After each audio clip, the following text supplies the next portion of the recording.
Okay, next अब हम बात करेंगे कि दो वेक्टर्स को मल्टीप्लाई कैसे किया जाता है।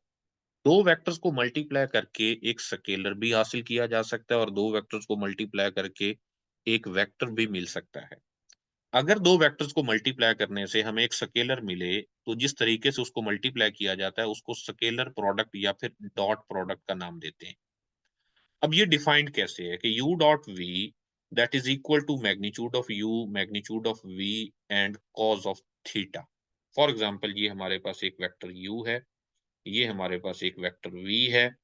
तो u और v का हम डॉट प्रोडक्ट फाइंड करना चाहते हैं। इनके दरमियान एंगल अगर थीटा हो तो u डॉट v डिफाइंड है कि magnitude of u magnitude of v and cos theta. अब मैग्नीट्यूड ऑफ u एक स्केलर है, मैग्नीट्यूड ऑफ v एक स्केलर है, cos ऑफ थीटा एक स्केलर है। तो इसका मतलब ये हुआ कि यहां से हमें जो आंसर मिलने वाला है वो एक स्केलर नंबर मिलने वाला है। तो अगर ये थीटा 90 डिग्री हो जाए, थीटा 90 डिग्री होने का मतलब ये है कि cos 90 जीरो होता है। तो अगर थीटा 90 होगा तो इसका मतलब ये है कि u डॉट v जो है वो जीरो के इक्वल होगा। यानी हम ये कहें कि अगर वेक्टर u परपेंडिकुलर है वेक्टर v के, यहाँ अगर वेक्टर u है और यहाँ पर वेक्टर v है तो इन दोनों के दरमियान ऑब्वियसली यहाँ पर 90 डिग्री का एंगल है। तो इनका डॉट प्रोडक्ट क्या बन जाएगा? u डॉट v इक्वल होगा जीरो के।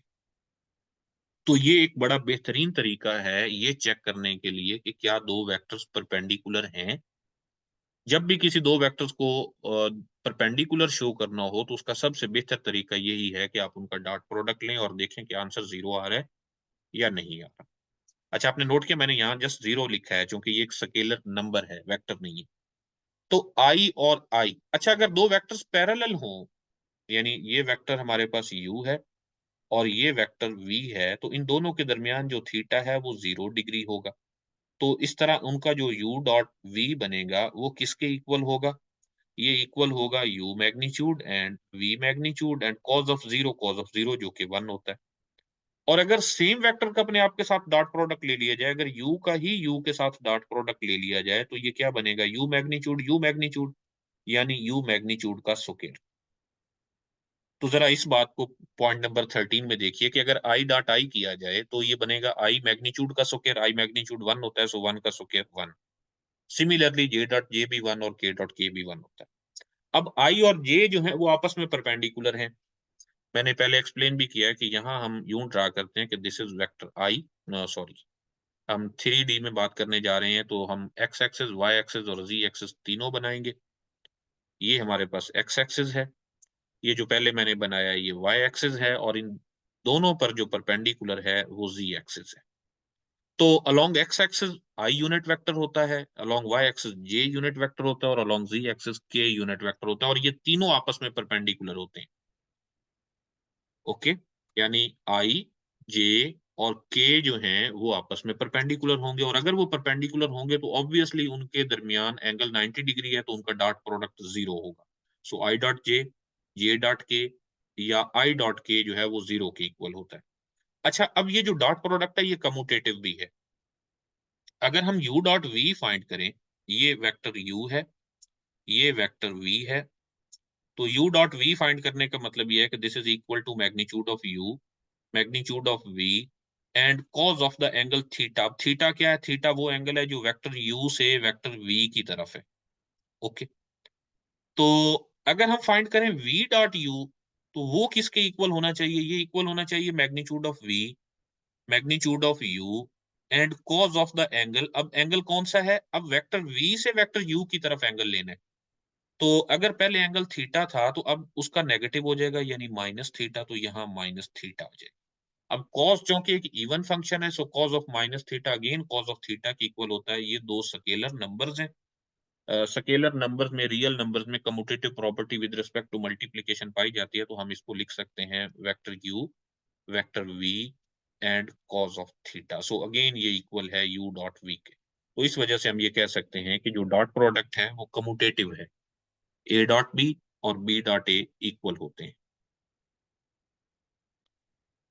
ओके, सो इसके बाद ये पॉइंट नंबर 14 में एक्सप्लेन कर चुका हूं कि two vectors u and v are perpendicular if and only if u dot v is equal to zero. अगर दो वेक्टर्स परपेंडिकुलर होंगे तो उनका डॉट प्रोडक्ट जीरो होगा और अगर कभी दो वेक्टर्स का डॉट प्रोडक्ट 0 हो तो वो परपेंडिकुलर भी होते हैं। ये प्रॉपर्टीज ऑफ डॉट प्रोडक्ट के बारे में मैं अभी बात कर रहा था कि u डॉट v जो है वो v डॉट u के इक्वल है।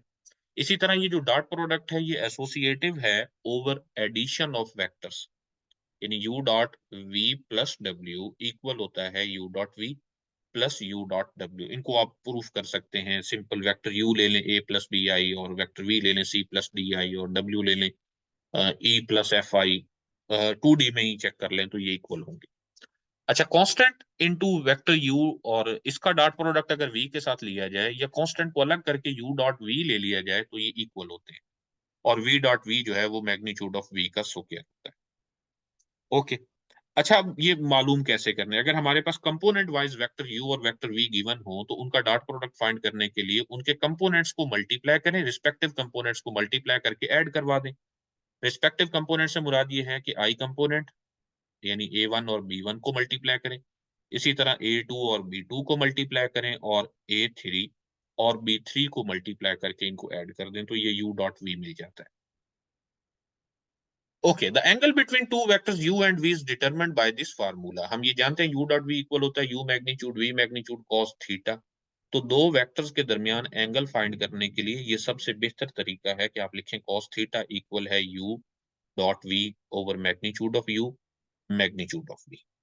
Projection of vector a along b, अब इससे क्या मुराद है, ये प्रोजेक्शन होती क्या है? फॉर एग्जांपल हम यहाँ एक वेक्टर ले लेते हैं, दिस इज वेक्टर a। चलिए ये हम ले लेते हैं जी, वेक्टर a है हमारे पास, और यहाँ पर हम एक और वेक्टर ले लेते हैं vector b, this is vector b। Okay, अब हम ये चाहते हैं कि हमें projection of b along a मिले, तो उसके लिए हम क्या करते हैं, यहां से एक परपेंडिकुलर ड्रा करते हैं वेक्टर a पर। तो ये जो लेंथ है यहां से यहां तक, ये लेंथ कहलाएगी projection of B along A. अब ये दो किस्म की प्रोजेक्शन भी है, बाज बुक्स में वेक्टर प्रोजेक्शन अलग से डिफाइन करते हैं और स्केलर प्रोजेक्शन अलग से डिफाइन करते हैं। तो यहाँ सिर्फ स्केलर प्रोजेक्शन की बात की गई है, यानी अगर हम ये वेक्टर बना लें, चले मैं पहले स्केलर प्रोजेक्शन डिस्कस कर लेता हूँ फिर वेक्टर के बारे में भी बात कर लेते हैं। तो हमें अभी क्या चाहिए, हमें ये जो मैंने ब्लू वाला नीचे एक लाइन ब्रैकेट लगाई है, हमें इसकी लेंथ चाहिए। अब ये जो दो वेक्टर्स ए और बी हैं इनके दरमियान कुछ एंगल भी होगा, इनके दरमियान जो एंगल है हम उसे कह देते हैं कि this is the vector angle theta. Okay, तो इसकी टोटल लेंथ किसके इक्वल होगी, तो ये इसको बोलेंगे projection of B, projection of vector B along A, या फिर कह सकते हैं कि on vector A, that is equal to B dot A divided by magnitude of vector A. इसका बड़ा सिंपल सा प्रूफ है, आप देख सकते हैं कि वेक्टर बी का जो दो कंपोनेंट अगर आप बना लें तो एक कंपोनेंट इसके अलोंग और एक कंपोनेंट इसके अलोंग है, तो ये बन जाएगा बी कॉज ऑफ थीटा। तो एक्चुअली तो ये है magnitude of B cos theta, और magnitude of B cos theta को हम लिख सकते हैं क्योंकि हम ये जानते हैं ए डॉट बी इक्वल होता है magnitude of A magnitude of B and cos of theta, तो हमें चाहिए सिर्फ magnitude of B cos theta. तो ये किसके इक्वल हो जाएगा, A dot B divided by magnitude of A, या फिर B dot A dot B और बी डॉट ए इक्वल होते हैं तो इसलिए B dot A over magnitude of A लिख लिया जाए। अब ये तो थी projection of B along A, B along ए है तो इसका मतलब नीचे मैग्नीट्यूड ऑफ ए है। अगर हम projection of A along B करेंगे तो यहाँ ए और बी का रोल चेंज हो जाएगा, यानी वो क्या बन जाएगा, projection of A along B equal होगा A dot B divided by magnitude of B. अच्छा, ये तो थी स्केलर प्रोजेक्शन। बाज़ औक़ात वेक्टर प्रोजेक्शन की भी बात की जाती है। इस बुक में मैं फिर बता दूं कि प्रोजेक्शन से मुराद स्केलर प्रोजेक्शन है। अगर वेक्टर प्रोजेक्शन के बारे में बात की जाए तो इसका मतलब ये है कि आप एक ऐसा वेक्टर बनाएं जिसकी डायरेक्शन ए हो और उसका मैग्नीट्यूड ये हो। ओके, यानी क्या बनाना है, B dot A divided by magnitude of A, ये तो थी उसकी मैग्नीट्यूड। इसके साथ हमें इसकी डायरेक्शन में मूव करना है, वेक्टर ए की डायरेक्शन में, इसका मतलब ये है कि इसका यूनिट वेक्टर भी साथ में लगा दें।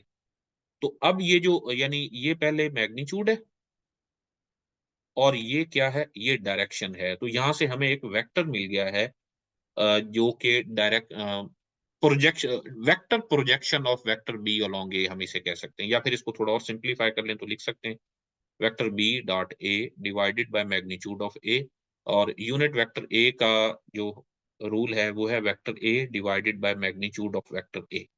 तो हम इसे यूं भी लिख सकते हैं B dot A divided by magnitude of A का स्क्वायर और साथ में vector A. So this will be called vector projection of B along ए।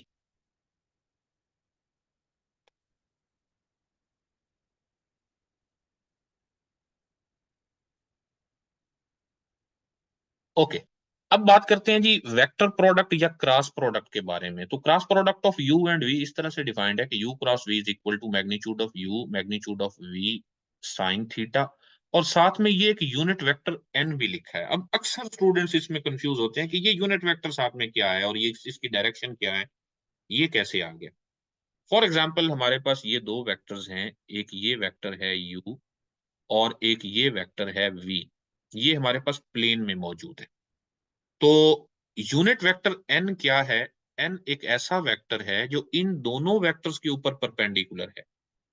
यानी ये आप एक वेक्टर ले लें जिसकी ये एन वेक्टर हम इसे कह सकते हैं। अब इस एन वेक्टर का वेक्टर यू के साथ बनने वाला एंगल भी 90 डिग्री है और इसका वेक्टर वी के साथ बनने वाला एंगल भी 90 डिग्री है।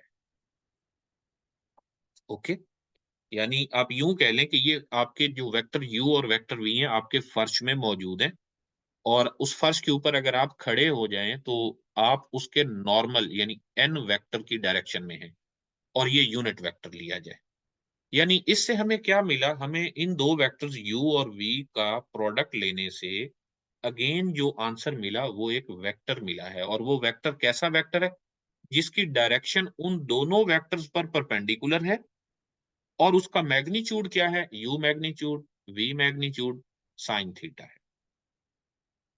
ओके, अच्छा, अब ये जो एंगल थीटा है, theta is the angle between vector u and v, यानी वेक्टर u से वेक्टर v की तरफ बनने वाला एंगल थीटा है। सो या इसे राइट हैंड रूल की मदद से भी देखा जाता है। अगर आप अपना हाथ फैलाएं और अपने हाथ में आप दो उंगलियों को खोल लें, एक जो ऊपर वाली उंगली है शहादत वाली उंगली उसे सीधा रखें और बाकी तीनों उंगलियों को आप 90 डिग्री पे रोटेट करवा दें। या नहीं, सॉरी, मैं थोड़ा इसमें उलट कह रहा था।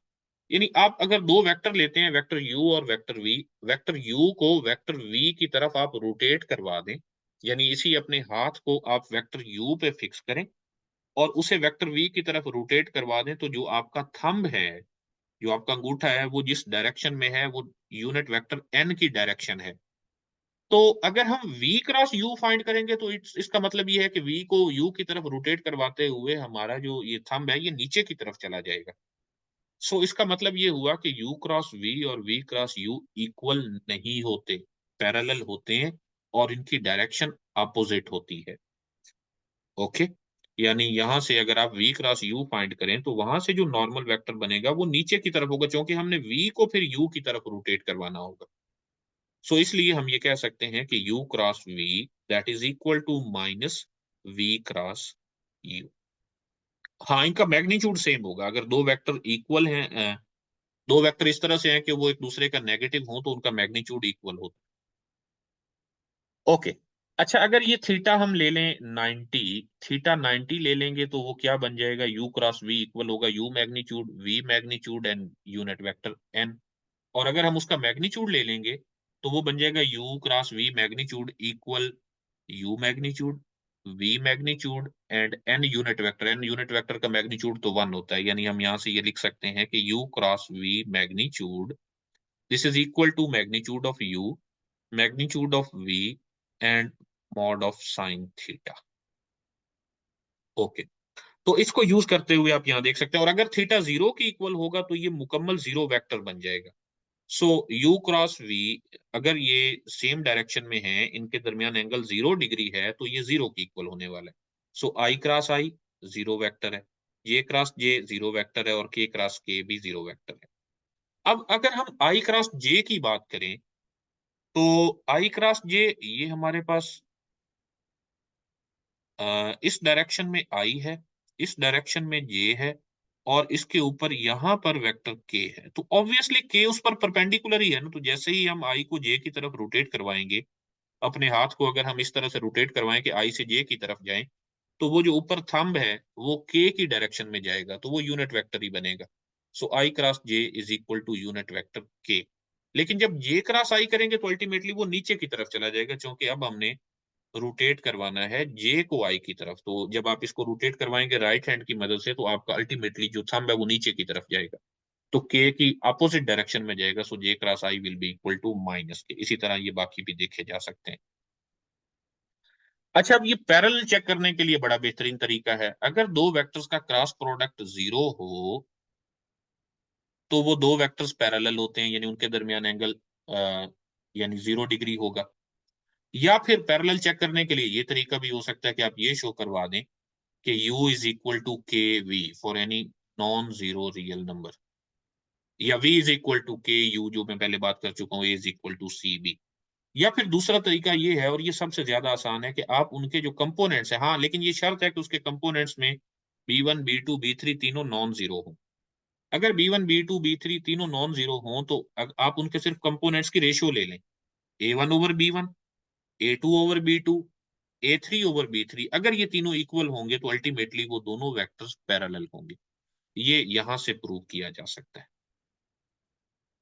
और ये सबसे बेहतर तरीका है पैरेलल चेक करने का। मैंने फिर बता दूं कि अगर आपने दो वेक्टर्स को परपेंडिकुलर चेक करना है तो आप उनका डॉट प्रोडक्ट चेक कर लें, और अगर आपने उनको पैरेलल चेक करना है तो आप उनके लिए ये तरीकाकार अपना लें, तो ज्यादा बेहतर है कि उनके कंपोनेंट्स की रेशियो ले लें। अगर तीनों इक्वल होंगे तो वो पैरेलल होंगे। अच्छा, अब यहाँ पर कुछ प्रॉपर्टीज ऑफ क्रॉस प्रोडक्ट हैं जो भी मैं बात कर चुका हूँ, कि यू क्रॉस वी इक्वल होता है minus V cross U. U cross, अब ये जो क्रॉस प्रोडक्ट है ये ओवर सम डिस्ट्रीब्यूटिव है। U cross V plus W equal है U cross V and plus U cross W. इसी तरह कांस्टेंट जो है उसे बाहर लिखा जा सकता है, और v cross v same vectors का क्रॉस प्रोडक्ट 0 के इक्वल होता है। अब दो वेक्टर्स पहले हम बात कर चुके हैं डॉट प्रोडक्ट के बारे में, फिर हमने कहा कि अगर दो वेक्टर्स के कंपोनेंट्स गिवन हो तो उनका डॉट प्रोडक्ट फाइंड कैसे करना है। इसी तरह अब हम बात करने वाले हैं कि अगर दो वेक्टर्स के कंपोनेंट वाइज वो गिवन हो तो उनका क्रॉस प्रोडक्ट कैसे फाइंड करना है। आप एक डिटर्मिनेंट इवेलुएट करें 3 by 3 का, जिसकी फर्स्ट रो में आई जे के लिखें, सेकंड रो में इस पहले वेक्टर यू के कंपोनेंट्स लिखें, क्योंकि हम यू क्रॉस वी ले रहे हैं ना, तो यहाँ सेकंड रो में वेक्टर यू के कंपोनेंट्स लिखें, और फिर वेक्टर वी के कंपोनेंट्स लिखें। थर्ड रो में इस डिटर्मिनेंट को इवेलुएट कर लें, तो जो आंसर आएगा वो यू क्रॉस वी हो। ओके, अच्छा, अब दो वेक्टर्स ए और बी पर परपेंडिकुलर वेक्टर कौन सा है। हम पहले ये बात कर चुके हैं कि this is okay, A cross B जो है वो परपेंडिकुलर है वेक्टर ए पर भी और वेक्टर बी पर भी। यानी हम यहां से ये कह सकते हैं कि A cross B dot A that is equal to 0, and similarly A cross B dot B is also equal to 0। क्यों? वजह यही है कि ए क्रॉस बी जो वेक्टर है वो वेक्टर ए पर भी परपेंडिकुलर है, वेक्टर बी पर भी परपेंडिकुलर है। सो दैट्स व्हाई उसका डॉट प्रोडक्ट 0 के इक्वल होगा। और ये जो क्रॉस और डॉट को हमने मिक्स किया है, मैं इन पॉइंट्स की तरफ दोबारा वापस आता हूँ, लेकिन पहले ये लिखने लगा हूं। इसको हम बोलते हैं स्केलर ट्रिपल प्रोडक्ट। अगर हम तीन वेक्टर लें ए बी और सी, ए क्रॉस बी करके फिर उसका डॉट प्रोडक्ट लें सी के साथ, तो इसको यूं लिखेंगे हम, vector A, vector B, vector C. और ये भी एक प्रॉपर्टी है कि u डॉट वी क्रॉस डब्ल्यू इक्वल होता है v डॉट डब्ल्यू क्रॉस u, और ये भी इक्वल होता है w dot u cross v। आप इसे एक साइकिल में देखें, यहाँ पर आप u रख लें, यहाँ पर इसके बाद v रख लें, और यहाँ पर आप w रख लें। तो तरतीब यही रहनी चाहिए, u के बाद v के बाद w, w के बाद u। तो यहाँ पर आप देखें u के बाद v के बाद w, डॉट और क्रॉस जहां मर्जी लगा दें। इसी तरह v के बाद w, w के बाद u, और फिर u के बाद v के बाद w। तो ये तरतीब रहे तो ये तीनों इक्वल होते हैं, और इन तीनों को इस तरह से लिखा जा सकता है u v w, या इसको यूं भी लिखा जा सकता है v w u, या फिर इसको यूं भी लिखा जा सकता है w u v। तो ये तीनों सेम होंगे। अच्छा, यहाँ पर हम ये बात कर रहे हैं कि ए क्रॉस बी डॉट ए जो है वो 0 की इक्वल होता है। इसका मतलब ये है कि अगर आप स्केलर ट्रिपल प्रोडक्ट फाइंड कर रहे हैं तीन वेक्टर्स का, ए बी और सी का, और उनमें से कोई दो सेम है, ए, तो ये 0 के इक्वल होगा। इसी तरह अगर बी रिपीट हुआ है तो वो भी 0 के इक्वल होगा। अच्छा, हम यहाँ बात कर रहे हैं कि unit vector perpendicular to A and B is A cross B over A magnitude B magnitude. तो ए क्रॉस बी जो है वो परपेंडिकुलर है वेक्टर ए पर। ओके, सो तो जो यूनिट वेक्टर है जो ए पर परपेंडिकुलर है वो यूनिट वेक्टर ऑफ यानी unit vector of A cross B होगा। सो ए क्रॉस बी का यूनिट वेक्टर क्या होगा? That will be equal to vector A cross B divided by magnitude of A cross B. Okay, तो मेरा ख्याल है यहाँ पर हमसे गलती हुई। Unit vector perpendicular to A and B is A cross B over magnitude of A cross B होना चाहिए। Okay, the area of perpendicular area of parallelogram क्या होता है? एक मिनट में कुछ क्वेश्चन है, एक को देख लो sir. What about vector triple product? Vector triple product भी डिफाइन किया जाता है अगर हमारे पास तीन वेक्टर्स हों ए क्रॉस, आई थिंक ये है यहाँ पे नीचे, मैं इसको भी एक्सप्लेन करता हूँ। ओके, हम बात कर रहे हैं एरिया ऑफ पैरेललोग्राम के बारे में। पैरेललोग्राम एक फोर साइडेड ऐसी शेप है जिसकी आमने सामने वाली साइडें पैरेलल हों। इसकी मुख्तलिफ किस्म से डिफाइन किया जा सकता है। इसको मैं सिर्फ ये डिफाइन कर रहा हूँ कि एक ऐसी चार साइडों वाली बंद शक्ल जिसकी आमने सामने वाली साइडें पैरेलल हों, तो उसका जो एरिया है, फॉर एग्जांपल ये हमारे पास एक पैरेललोग्राम है। यहाँ पर पैरेललोग्राम ये रही। ओके, फॉर एग्जांपल ये हमारे पास एक पैरेललोग्राम है ये, और उसके दो जो वेक्टर्स हैं वो हमें मालूम है। फॉर एग्जांपल ये जो वेक्टर है इस डायरेक्शन में, यहां तक ये वेक्टर u है, और ये जो एडजेसेंट साइड है, एडजेसेंट साइड का होना जरूरी है, ये जो है इसको हम वेक्टर v कह दें। तो इस पैरेललोग्राम का जो एरिया होगा वो इक्वल होगा u क्रॉस v मैग्नीट्यूड। ये बड़े इंपॉर्टेंट है, इनसे रिलेटेड कोई एक आध क्वेश्चन लाजमी आ भी जाता है पैरेललोग्राम के एरिया के बारे में या टेट्राहेड्रन के वॉल्यूम के बारे में। तो ये जस्ट फार्मूले की हद तक ही आप इसे अभी देख लें।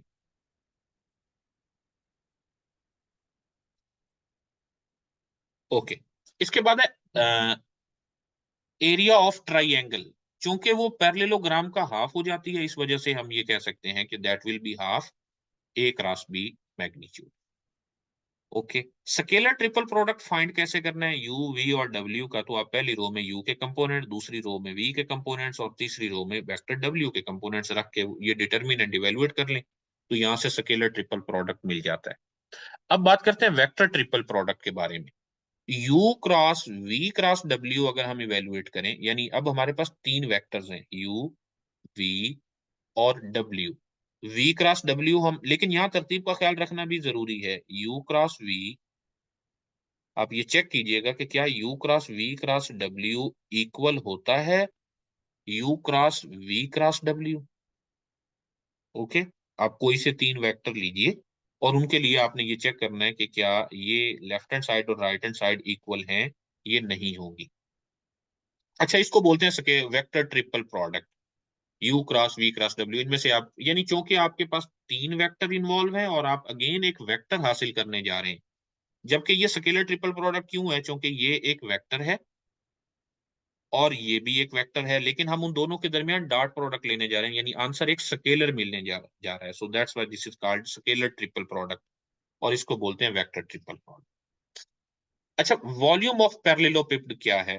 पैरेललोपिप्ड क्या है? यानी थ्री डायमेंशन में पैरेललोग्राम को आप कुछ हाइट भी दे रहे हैं तो वो पैरेललोपिप्ड बन जाती है, और उसका जो वॉल्यूम है, अल्टीमेटली वॉल्यूम की बात करेंगे क्योंकि थ्री डायमेंशनल शेप है, तो वो स्केलर ट्रिपल प्रोडक्ट जो है उसका मॉड ले लिया जाए। यहाँ पर मॉड मिसिंग है। So this is the mod of u v and डब्ल्यू स्केलर ट्रिपल प्रोडक्ट।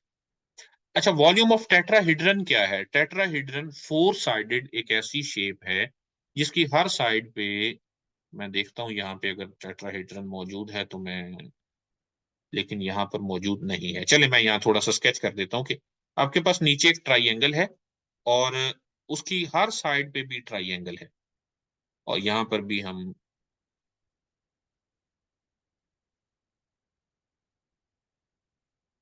ये इस तरह की कोई शेप है, यानी उसकी टोटल तीन साइडों पे ट्राइंगल्स हैं और एक नीचे ट्राइंगल है। तो वो टेट्राहेड्रल है। और टेट्राहेड्रल का वॉल्यूम क्या इसके इक्वल है, यानी उसकी जो तीन एडजेसेंट साइड्स हैं, अगर हम उनको वेक्टर कह दें, वेक्टर यू, इस साइड को वेक्टर वी कह दें और इस साइड को वेक्टर डब्ल्यू कह दें, तो उसका जो वॉल्यूम है वो इक्वल होगा 1/6 and scalar triple product of u, v and डब्ल्यू। अब यहाँ पर कुछ एप्लीकेशन है, सिर्फ दो ही एप्लीकेशन डिस्कस की गई, एक डॉट प्रोडक्ट की और एक क्रॉस प्रोडक्ट की। डॉट प्रोडक्ट की एप्लीकेशन क्या है, वर्क है कि एफ डॉट डी, कि यहाँ अगर आपके पास एक वेक्टर है ए बी और इस पर हम एक फोर्स लगा रहे हैं, फॉर एग्जांपल इस डायरेक्शन में फोर्स लग रही है एफ, तो इस फोर्स के नतीजे में यानी फॉर एग्जांपल, सॉरी मैं ये थोड़ा सा इसको मिक्स कर गया हूँ। ए बी क्या है, फॉर एग्जांपल ये हमारे पास एक फोर्स है, किसी पार्टिकल के ऊपर हम फोर्स लगा रहे हैं इस डायरेक्शन में, और इस फोर्स के नतीजे में ये पार्टिकल यहां से यहां तक मूव करता है पॉइंट ए से पॉइंट बी तक। तो उस सूरत में जो वर्क हुआ है उसको हम ले सकते हैं एफ डॉट ए बी, यानी एफ डॉट डी, जो कि वर्क का सिंपल सा फार्मूला है। मोमेंट ऑफ फोर्स से क्या मुराद है कि ये हमारे पास एक पॉइंट है ए और ये एक पॉइंट है बी। ओके, अब हम moment of force F acting at point A, हम यहाँ एक लाइन इनके दरमियान बना लेते हैं और इस पॉइंट ए पर हम कोई फोर्स लगा देते हैं एफ। ओके, तो इसका मतलब ये है कि ये पॉइंट फिक्स हो गया, अब इसने यहां से थोड़ा सा रोटेट हो जाना है। आप यूं समझें कि इसने, ये जो वेक्टर बी ए है, अब थोड़े ही देर के बाद जब आप उस पर फोर्स लगाएंगे तो ये यहां पर चला जाएगा। ओके, और उस पर जो फोर्स है उसकी डायरेक्शन फिर कुछ इस तरह से होगी एफ। तो फोर्स के नतीजे में उसमें जो रोटेशन हुई है, यानी टर्निंग इफेक्ट जो है उसका, उसको हम मोमेंट ऑफ फोर्स या टार्क भी बोलते हैं। और वो इवेल्युएट करने का तरीका क्या है कि आप वेक्टर बी ए फाइंड करें और उसका क्रॉस प्रोडक्ट एफ के साथ ले लें। बी ए, ये याद रहना चाहिए कि पॉइंट बी फिक्स है, ए के अबाउट, यानी रोटेशन अबाउट बी हुई है और कहां पर फोर्स लगी है, पॉइंट ए पर लगी है, so that's why B A cross F हो। अगर यही फोर्स पॉइंट बी पर लगती और रोटेशन अबाउट ए होती, तो उस सूरत में हम यहाँ ए बी क्रॉस एफ की बात कर रहे होते। और ये एक एमसीक्यू इससे रिलेटेड पहले भी आ चुका है कि अगर तीन वेक्टर्स को कोप्लेनर शो करना हो तो उसके लिए सिर्फ ये शो कर देना काफी है कि उन तीनों वेक्टर्स का स्केलर प्रोडक्ट जीरो है। ऑब्वियसली वो तीनों कोप्लेनर होंगे, देखें ना, ये एक वेक्टर है यू, ये एक वेक्टर है वी, तो इनका जो क्रॉस प्रोडक्ट है वो तो इन पर परपेंडिकुलर होता है। तो अगर डब्ल्यू जो तीसरा वेक्टर है, यहां पर एक तीसरा वेक्टर है डब्ल्यू बी, तो यू क्रॉस वी अगर डब्ल्यू पर भी परपेंडिकुलर होगा तो अल्टीमेटली डब्ल्यू वी और यू तीनों एक ही प्लेन में मौजूद होंगे, यानी ये कोप्लेनर।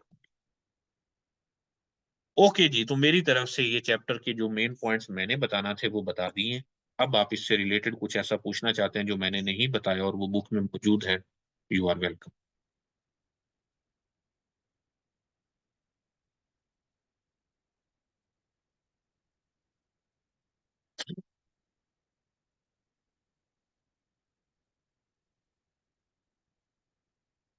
जी कुछ नहीं,